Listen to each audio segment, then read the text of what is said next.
ye wo nneema wo honhom a edi yenya ese yen ebre yase na de wo mu ne se wo bema no wonya de wo ho ka oba wo spiritual marriage pe wa assign ne wo se wo betua ne ho ka wo betua honhom ayefre spirit ne be dan wo ka anapa wo awie wo anwumre wo anajo wo ne kora ne wo oni oba ni de wo oni na no ne kora ne wo na de eja wo mu ne se wo ma okwan ma wo a anhwe a wo besre na wadi enti spiritual marriage no enye wo a spirit ne ware wo no na ha adwen o wo na wako ware oba na wako fo oba spirit be ware no ene ehu na se wankasa so spirit ne ware o de a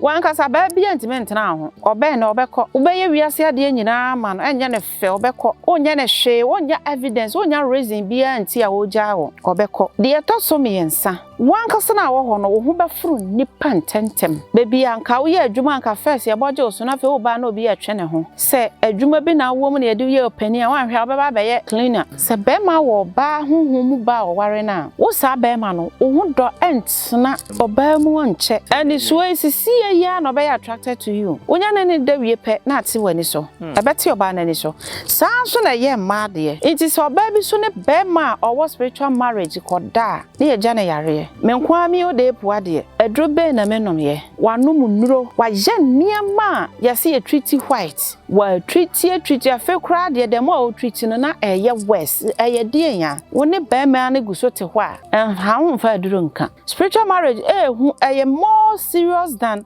obi afra kono de abodu obi afra ntonya ma abodu ende onim si abomedu ye wu na mewu ba akodane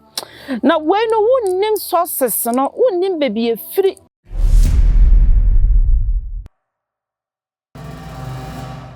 Option for the movie Aquaba, Umboso and subscribe my move for Namun share. MC Atana said, you watch Bema, yet Nasia, you won't don't tea, and was in Bisa was swimming here, and anything Atana say. One more thing I says, comment section was in the banament to be normal, I'll be thinking that comment section or that you are normal. I feel so. Say, I seem because it's here now and train so now they are check because you need back food trim. This or Benny Summer. And then we say, what me about the any of them, nature servant, a power. Ay mama na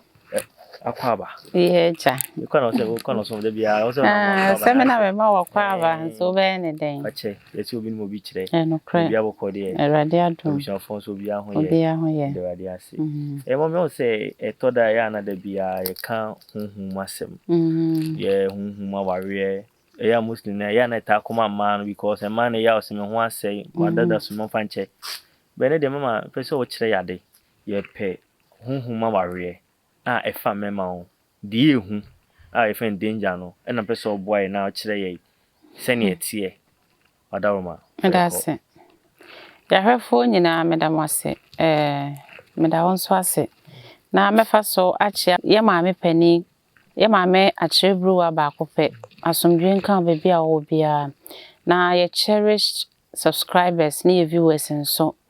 said they are okoso hwe no nyame emfa videos na wo hwe ne so entre wo hiem megedi sesa ye questions bi na wo a wo de to comment section hope neatly I be reply on na mesre se mo be kai se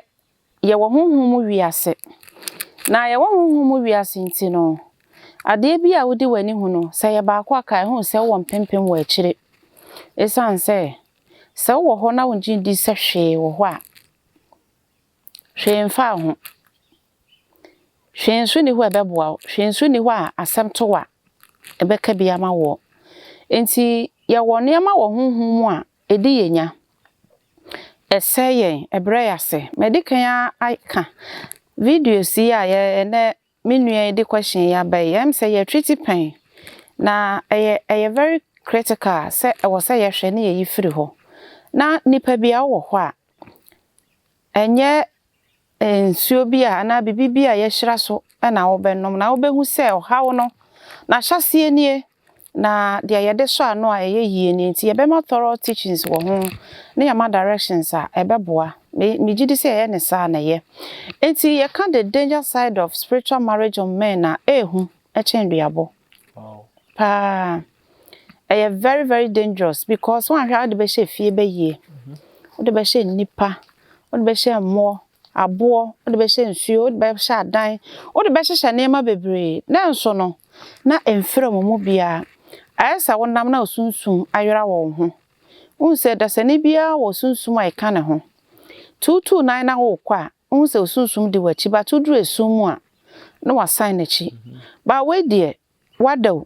wanwane o uti asondan mo wo hye popo botomo ba bia wo bia no they are connected to you because ohunhwa ewo mo ho enti sa shadow we ya shadow they can choose not to sleep with you ewo hunhum omo ma wet dreams nanso they hide behind you no mo ye obone na ne ehu wo mu ye mema side e ma de no so me de beka ho e mema de na ehu pa kire se me ya say be ma u start eco relationship mu a okay oba no ho ye ofe or your spec or you say fine when you start di agro na nyesa wo de ho aka na everything is okay with you immediately a wo de ho be ka no check it from that very day no go see the 3rd month eniama be start ya say hwe ufa ne tra na fa ne boko na to relationship num 6 months abetwam 1 year abetwam wa kwaya ne ho ade wa ware na abafie wo de wonsa ato abrewa aduane mu bedi o how pa amane pa empa osoda enti emema de no ye de ehu kire se ono be ma no wakofo obejire on se mre bi na meka ayefre ye hunhum ayefre ehu asem emema spiritual marriage ni hu ne ya ayefra ewom wakofo ba bi a spirit bi ware no sa oba no woni problem obuade ebi so muade waya ade enye kora wo koka no wo hweresi wo kon ho wo hu mfum so e wo ne ho a wo ka no kro nte ase all the time no mu hu o mo so mo ye right and there was an answer final sanso ne ye wo ebi mu wo ho mo ye very calm even when you see say you notice say oba wa kwan mu no eniema ko basa obete ase o kasa mo nko aha na he for solution obeko obi ane ne de na de wo mu ne say wo be ma no unya de wo ka oba wo spiritual marriage pe wa assign ne wo say wo betua ne ho ka wo betua honhum ayefre spirit ne be dan wo ka anapau awieo anwumreo anajuo ne kura ne oni oba ni do oni na no ne kura ne na de eja wo mu ne se wo ma okwan ma wo a anhwe a wo besre ana wadi oma kwan ma wo ne oba ne wo a wanhwe ya nipa nkense se wo kokosre ne hwade you end up begging enti emema de na ehu because of ayefra e bata ho obema wo spiritual marriage eye easy se beko eye adwuma wankasa wo ho obeje atom se adwuma we die yemfa da kro nete so obi ka kira se wo de one day a break spiritual marriage aka kira se me obo beto wa honhom no ntime fa one day break and enye obi na be break ama wankasa na obeje atom se tumi no ampa ya invocation aye incantation apol libation and say ya prayers bi na rituals bi e de apam tumi no se won firi osonko na ensan se wo ye honhom ko betimi bibi be attract no wo ho ma na san ya banti wo de wachi wade be kan hwede na oba de a on pese obehu wo ho no e ho pampan bon wa nkakra na you are driving the spirit far away from you na afebedu pempenso be no onya ohunhwe biom ontimi locate biom na afiri ho enti se obema ate ho na wo say ma ampa obitimi ba me ha o hwe se de wote a oyenimonyamfo ye odefo nso wo say me beba ikura no meje MTM ba money loan obi kura say meje fido loan obi nso say me kokope bosia na me de fa aka no obi san say da o ye sure say abawa aye worse to the extent say to that de medinti mene nkwala ne bedinti mama oba ne kọ na wofo ho enti spiritual marriage no enye wo a spirit ne ware wo no na ha adwen o wo na wakọ ware oba na wakọ fo oba spirit be ware no no ene ehu na se wankasa so spirit ne ware o de a wankasa ba bia ntime ntena ho oben na obekọ ubeye wiase ade nyina ma no enya ne fe obekọ onya ne hwe onya evidence onya reason bia anti a oja wo obekọ de to so me yensa wankasa na wo ho no wo ho befuru nipa ntentem baby anka wo ye adwuma anka first ye boje oso na fe wo ba na obi ye twe ne ho se adwuma bi na wo mu na ye de ye opani a wan hwe obeba ba ye cleaner chase ebe degrade ebe ma wankasa wani monyama fi soro ba form flat wo bottom be dry na edrum pempenso bi a se wo na aye bema e na do bema e fa meyere obekum obema who to the extent say e be start ya yosa wankasa no be fele se wo ni bibida o se efiri ho no afa mintimi ne me yiri nhia 10 minutes 10 seconds 30 minutes 30 seconds just say on time ne yiri nhia yie wo ye wade ye be ye wo ya na wankasa oba ne da wonchen ya wo na be ka chen say wo di aye die ajimeja na okọ se oba na mfiri wakwan mu a you can never regain your strength back se wo pese wo ware no so a ene ne ma wo pe baby a oha no hwehwe baby efiri na ye pe na pede a hunhun wo pe de momo ne aye invocation to assign on them say onye part of the target biom na wonye part no say yetimi ka say akon asi wa ha ye twa ntokwa no so ye gya ye kono ne atobombo akun obi enti wo na wo de wo ho na wo wate ase say wo ne na tetemu no wo wachi wade a de be kan ho a oben wa ontimi stand obiom no woko na ehu obema otua hunhuma ye frɛ bia ye bema wakofo obi yire spiritually no oba ko na wakofa no oba no spiritual marriage enye say ya agudie ana say ye nkomo bia de yedi ehu chin beyie ehu chin duabo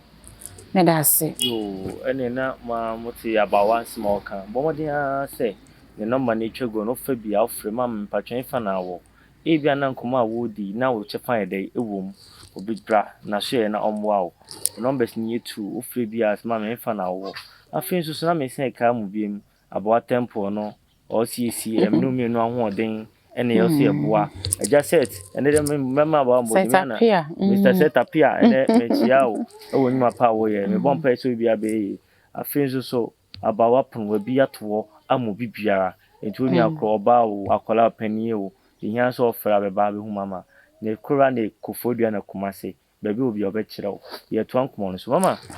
me da se na me mami mbisa senior wo kan spiritual ma pacho me bisa say obi ne oba ate won panatwe mu na oba ne timi free asase yi so say we tuana na no fra ne ntuma tintin mu ono yetimi ebibi ma etimi kofa spiritual ma ne babia na oh no so ho so bi ho ne ne yerete eno oba na free mu oba no enye oba no pe na abasa na ye wa honhom awia your familiar spirit a ewia nipa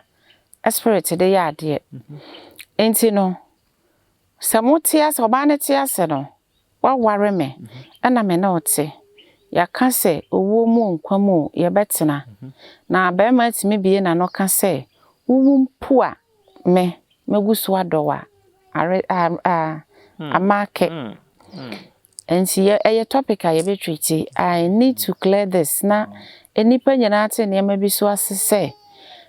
wanije now da yere so na wo mpena so ayen hyebo yen kantam why o see be treat bia na say ye to enkomo no so mommy ye o so choma ndem mesen bisa bi say mpacho se be ma no make us say hunhum aware no aware no say obo on ma wonim so wom into ofa bia try bo on my fan die sometimes you think say movie na ehwe no ehun ani so na de kodayem eno wo ho ba we ni de oye na several times o tan hu say ono ahu say da bi do na dwa na ndai mu no ohun ni say bibi koso ba woni say no one of those things okay enti eno sa na de no be fa so be hu ne wom nyina ne say ye wo be ma wo spiritual marriage wo ho ono hunhun bi oye oba ware no e wo ho eno na me kire say ono sa be ma no won twempena nche ne agya no oba bi ye brebre kaso said you tie bi opana ade sa na okoye oba ne ho ade there will never be peace within the marriage Ohu befono yire. Won ahwe ya waduane kora ye de benkum na de ba besi ho ama wo. Because one kasa spirit bi ware wo. Enti ohu yire se wo ye wo kora. Enti oye ne kora enti ade obeyi a obeyi irritate oba no na oye fa wo. To de fa wo be ma no so. Ti ohu befono yire. Wonu masem be ye ne tan. Oye ne papa said den appreciate you. Kokrom na to ade ne bo den said den fabro oba no. Medase waje anhwa baby obeto atwene kora re be ho wonu hu ne se with value ono nso hu ne se nya hwe ma no ensom ne bo ohu do entena nipa mu nche se be ma wo ba huhu mu ba o ware na wo sa be ma no ohu do entena oba mu nche enye ni sika se and so isi ya no be attracted to you onya ne da wie pe na ate wani so abeti oba na ni so sa so na ye ma de it is oba bi so ne be ma or spiritual marriage koda ne ye jana yare menkwa mi o de puade adro be na menom ye manom nuro ma ye nkrofo de ama ne ko wanom nuro wa ye niam yesi ye treaty white wa treaty afa kra de dem o treaty no na eye west eye de ya woni be me an guso te ho a ha hu fa duro nka because nkoje hospital aduro bi anom eniema eye hindered spiritually no ehu ema so de ehu ba ko awo me say false pint false dross na moto no broni wa wo no nioma no false pint na mo hye no se sa nipa na o share pint na wa reject na wa to no se o can tell sa problem na wona wa to pint no your victim. Wow. Mommy me wo brofudi pa anka me de be ma no ayete sa pint krabata no o cheche se de ye che yare na enti se ukoto second hand pint na wo sha ntini ye se uto asi no broni na nkasa kora nim se nipa saseti meka ade mu nti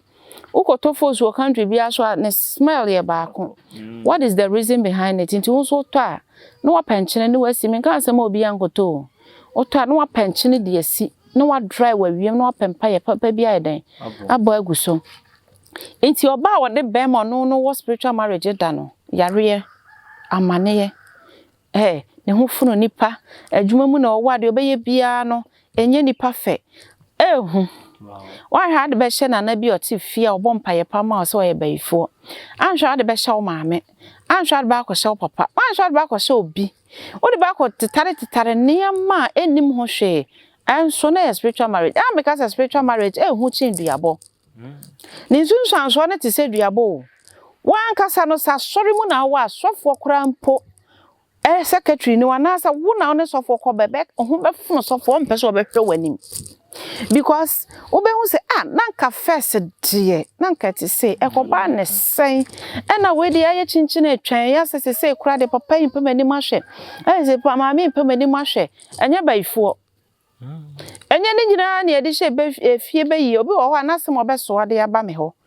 obetena se me connect to no na mahwe obehu se ono ne se ama me so abi na fa obekom na spiritual marriage obi so was spiritual marriage ni bia ade no enene no ebata ne ho keke na ebo ne ma pae den etugu eya na no de ye frɛ no fie beyie fie beyie no tare ho be ma ba no apam no oba ba no apam no wo ye adwuma pa nya sika enso obi ya mpa ne da. We've seen so many of these instances eba me ho ne ho fefefefefefe untimi hwe ne mprenu wase me nam kro obi ya mpa me enso wo sika opie ye adwuma nya sika adwuma bia wo ye bia no ma ne income enso be ma mpe no eba ne sen ya bata ho a friend spiritual attachment ese wo niama e ka wo niama gu wo ye be ma na so de ne wo na niama e kosa won say eye so strange say one wo meda but opam oba firi ho one wo meda nanso o ma wo nko wani mo kwan papa mu one wo meda nanso adwuma bia obeye bia no nya so mfa so eno wo ho ehu chi duabo ehu o ajabo ache spiritual marriage ehu eye more more serious than obi afra kono de abodu obi afra ntonya ma abodu ende onim si abomedu ye wu na mewu ba akodane na we no wunnim sources no wunnim baby e free say ye mframatumi say ye den na ware wo den na ye wosa wunnim inti wan hwa ye be ye na spiritual marriage ye break ye lucy na watwa hwe no akope ba bi agina na wabesi ukoto gaw na wasan ya say they are so annoying baby ya woni ma power no beduru ho na akose ho me hu obi a wose wokoware aka 3 days amana ware 3 days no ne kunu be ma na obeware no kama Oma committee akọ restaurant akodi di fefefe be ma na be si no be ma na ikofie e no friend so wo he no si o wa pia ba kwan ho beto ade o se ye kan so ye dwamanfo aware na aka 2 days no agu ya pa chaw aka be ma na se da 2 days kura no na aboka to ne bibie nsi we twa plenty kit we je oba ne hokọ na me bisa se ye be yi ana se ye den wow wonti ase be ma ne kokoduru wie ye no obuso ne kasa but aware na nkombe ware no aye story 2 days aware na maso ye nyina ye pia kodidi wa be si me say me nrafie makai se me paade nti me koto wo store se si ana ma nrafie no se me duru ho aye bo onwom no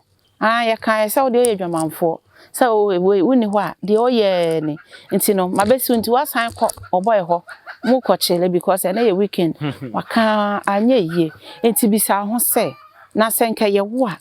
nka wo be ye den na nye be ye na ye tumi ware no ojeje na nanim onyam ya ba na ya bona to agu ojeje na obesre a na sere na da ne su to so no in a week no won kai se wasre si one day da wasre the whole day na watwemu ni nyina obesu akosi eye de na ekoso okoba bia ya se ne maame okoba bia ya se ne soa okoba bia ya se ne papa ohu ne maame owo no nso eye maame a da bia da maame tisi fo mo bompa ye ma ne ma nti wo mpese obagie mu adi wo bebusa enam se de oware wo no na ni yeden wonye de ye ne break and loose ni bi wono a wa forfeit umofra se e de wa ya danfo e na wanyini nti wonyini ye no wo hu ne se ne de ne say ye wo bibia me friend me kasa ye wo obi a wo spiritual guard wo ho ye wo honhom abo obi ya ho ban e na wo spiritual ye wo guardian angels wo ho enti self spiritual guard ne ye jealous a wo ye extremely jealous to the sense say be ma obe ware no wo need se wo ne communicate answer I say obe bo aguansa na wo wro obi dem enti onim sesa ade e ba ne ho ban ma ofa ne ma free no osan ye jealous oso no wonam ho ne akwala be ma wo ye young guy date da sikani uhia na nya ka wo be ma na asase wo ma na asase obe ne we fie bi wo kra wo ne wo nya hwe da wo share big man de ne to kwan free and this is the time of person settle down no ye gu na ni mo ase wow what you say say am prancho be mo wo bi but to settle down no wo hu ne se wa hwa wo so adum pempen so bia e wo say who counting as part of life until you need to communicate with that spirit and also wo and maybe will be until you nyina ye hwe say me was spiritual marriage a die na me ya me free mu semakofo ba bi o was spiritual marriage dia ene me wo utu aye frɛ bi wa ware 10 years we tua na yere ne ho aye frɛ fiti time o mo twempena a mo ba ware 10 years enti papa na timu se wo ba ne batem ne kra ye sugar daddy achim utimu se trouser na ehye no belt no style bi wom utimu se ne dressing no enko yie ene imagine samu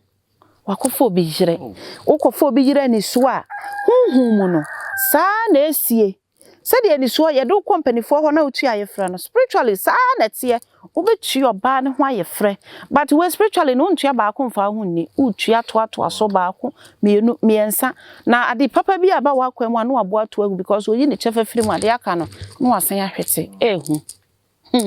ehu chinduabo wasi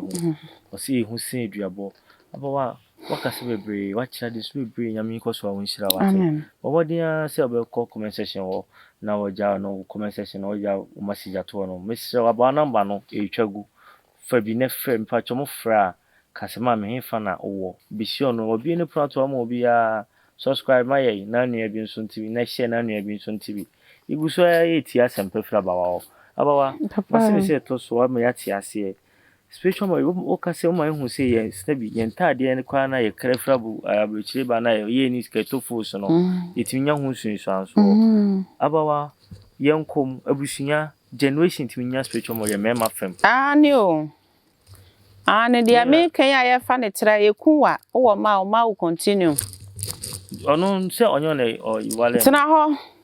wo de huhu mu ka obetua o ma ba betua say bia na enti se wo baba na obeware oba na ka ho yeah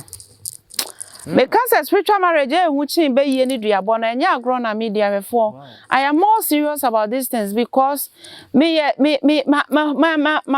my fam wow my fam my who said yet here se wo want me am pet na chiwade anka no am san and twa bridge and to ne ntemo a wo na yo ba na oware no wo ma the chain continues wow ai bema no waka busua ne ho ai wo ye bema na ware oba wo ba bema the chain continues wow well niema bi wo a ya fa na obi ka spiritual marriage anu afa na tra obi wo se sofo obi se me spiritual marriage na wa break ya ma me wo de na break ma wo fasting na omo ndidi o onim fasting ya chen the blood of Jesus it is there kai hu se nyame bo ade na bofo na the fallen angels are the ones that are marrying us. Those foreign angels no they are the ones that are marrying us. Enti onim wo chen said ya wo sofo no de mere water mere yesu moja ni sa sobolo no to break them. Where are these fallen angels? Ya cheni omo sa say your fallen angels there they are unseen, they still exist, they are living on, they are marrying us, they are giving us enjoyment in our dreams. Obi wo na ni beto se ne body vibrate yankasa sister bi o se abawa me jimani de dawo na sa ni je we na ye so unique or attempt be ma bi ade wo nya wo dream mu no is not to be compared to their obi e de manifest ka Mungo hwe fallen angels no say omo wo he yenku omo they don't die obi say ofie baye na eware ofie baye bia wo ye baye bronsan baye kankan wo yo ba wo se me ware menua ba ne ba no met sare ne ho enti ukunu ne ene wo ye bibi no no so jefa enti ofie baye na wo ware oba na bia ni nua ba bi ba ni nua ba ma bi na ne ba enti no akwala ne be fra ne so ano oba ne ware ye pe wo oba ne de ni kunu na eda bato no na etwi ni kunu be ma na be useless man eno sokra time me eno kra am pese me ka ho ase eno sa na anya na o ye oba ne abo no dua no wawu what you say won say eno ye time o ye nipa o de to me fi di bone but we no mo no ye spirit a omo wo ho ansa na yen nyame banwene yen nyame soma ebi sonso ba asase we su no they were not able to resist women omo be ware ene ma be de die ebe wo ho he omo ma wo he asim sebe o hu o because asim sebe mpacho what you say fallen angels no omo ma wo he e ma na omo ne omo wo ye no Samma no wo he nti ya ne ye kan first spiritual marriage say ye tra we was just a man katamani there was this guy oba me ha what to say ma hu hwa bone ho you can't stand the smell of that guy and so one say obi fufuro so one say it takes people with this spiritual gift into ye bre me for instance me bre ne hu sent no you cannot stand it because spirit ne ware o kata na nipa na de na eda utim say why you forceful nso on konanim oba ne wo da utua ne ho ka enti obi wo ho so a o say me hu so oba na ne meda eno so wo ho pa they are all fallen angels eno so wo ho fie be ye wo ho enti say what say yes was spiritual marriage don't sleep over it. Wow. And your comedy. Do not nod your head and go and sleep over it. Ehu. We are lucky na be ma ware kotena fie. Oh, ebia na week bia ukunu timi emma a fie upkeep money. Say, oh, ebia je 500 cedis for a week. One we be kakra no. Oba so nso de achi nkro nyatofo. On be render ukunu useless. Nti be ma na be nante ma ya catch ne so ba ne bad luck. But they will not be able to open up to say you are not the one, but adia e ware no. Ne ha be ma no.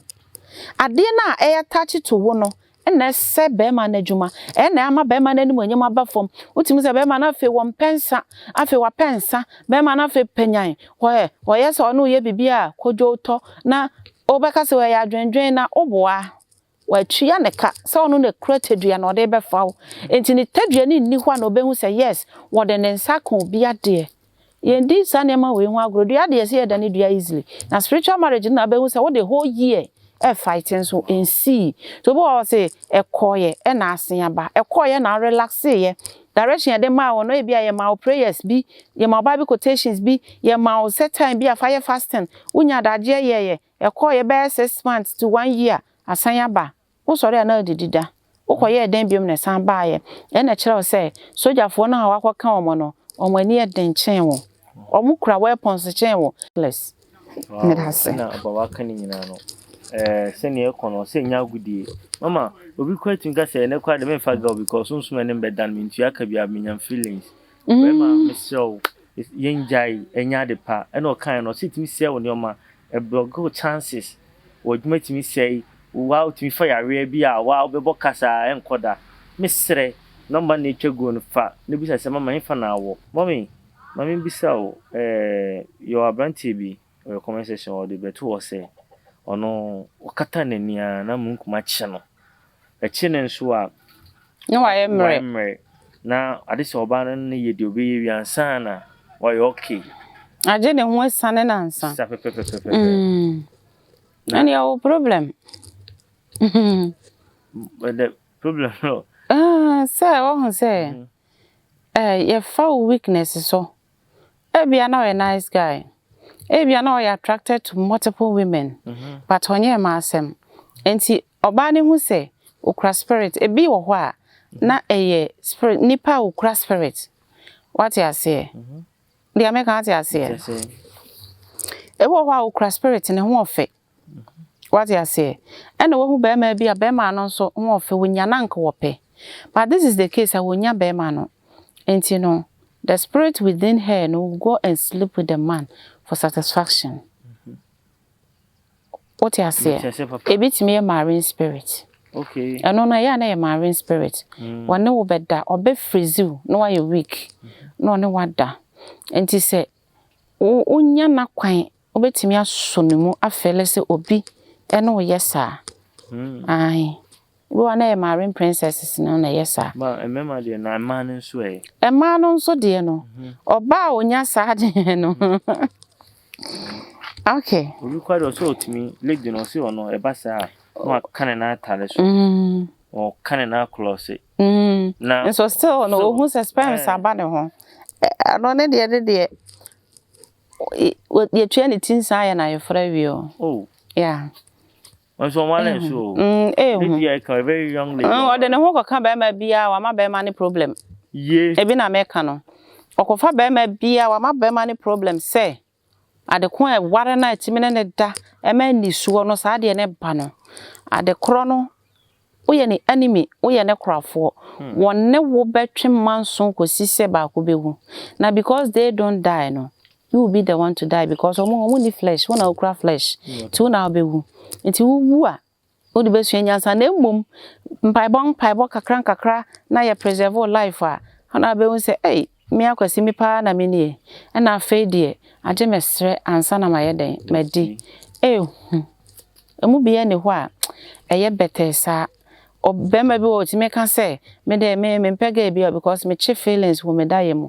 che feelings no utua ho so ka wow feelings ne de wo be che ba we tua ho ka because is here kura kofo obi baba that spirit will go and fight the woman woni oba ne nyada say kimpe ye beja yare ato na se ne ho be fono nipa ujai na be ma papa bi antena ne ho biom ene na ma sa ma no ese ma bebre opportunities no won ware na mmom obebo wani gya to agu. Okay. Spiritual marriage no you can say explaining it's a whole book on its own. Wow. Any number one. Say the more we say a whole book. Onia Momodia so fa number no first ma me fa na awo. Pese me ba. Na ma ba wa ma me busa o. We dey me masem se twa to. Everything we afa ho. Oh, what day? A self discipline. And I feel so. And habaya you did dware in 7 steps. Okay. Aha. Yeah, habaya did dware in 7 steps. Ko bla no pese oba. Oh, kwa ho. Kwa ho. Ya nyane da koro nkoda. Ntimi no bebre na will testify. Wa ba me happen ko ade ya me kire on haban no. Because nye de bia na ebe wo ho. E bia na da achi na me ni ho. Na wunima. Oba kire obi. Nti oba me kire. Na because of the social media we no crofo. Obi timi wi am videos ayaye. Na we me kasa na sinche no ono akoka the same thing I can no. What the ne hunti no. I will not teach the herbs. Okay. I would love to do so. But said ya obi before say ya copy I don't copy me you used to books. Men copy universe na dey me free. And before me who would it will depend on at the kwa how no. Baby ofi and sana me hu na ka de na chi wade de aka no. Me hu a I cannot give. Inti na me pese me kire herbs no. Na koye se obi be didi hu enso no ukoto a na ukoje a emboa. Ye wo ba ko a eye general eno de ubetimi aye. Enu mpo no eye nyenya ene anka atwade. Mame, besi o say ko be kire. Ntu ana mo bra onia do fasim ye ntana ho ebi kwa na obeka no we untimi nya ne se de obeba beti from no nenum. Ne no man na etwago no fomu bia ofras mame mfa na wo. Mama kontu mu so ntwa mu njai. O do send say efa voice note a obe reply wo no a kire wo de so ye. Bo modin aso efa no man mu bi na maboa. Afin so me say ka mu bi se mami o se pe ma ne tena e temple no ebinu mi no ahoden ye mpagyan fancy ho because temple no na bitiam ye me bi tena pa ba ma me no na da chi ehwe na kira kwan a ye nkobre no man so fa aboa pron wa bie onua wasem no tese nka echi because the bia na me kan se mi se ma chiche ni bia no be kira de onya oni ontie subject na se obekire o of course obetimi a kire de na se so tu ana mo na fa ko ebetimi ato ebetimi ato nua ebetimi ato adamfo bi oni do fo computer be ye kwa Africa kwa ho kire dada na sa ha we so say tika kire fi ho opening break na no mama show mi ji so be yen shira the modern subscribe follow na share my ye da senne ejabo ache ye be sa ko ma ho nya sa be to aso ye da manwa se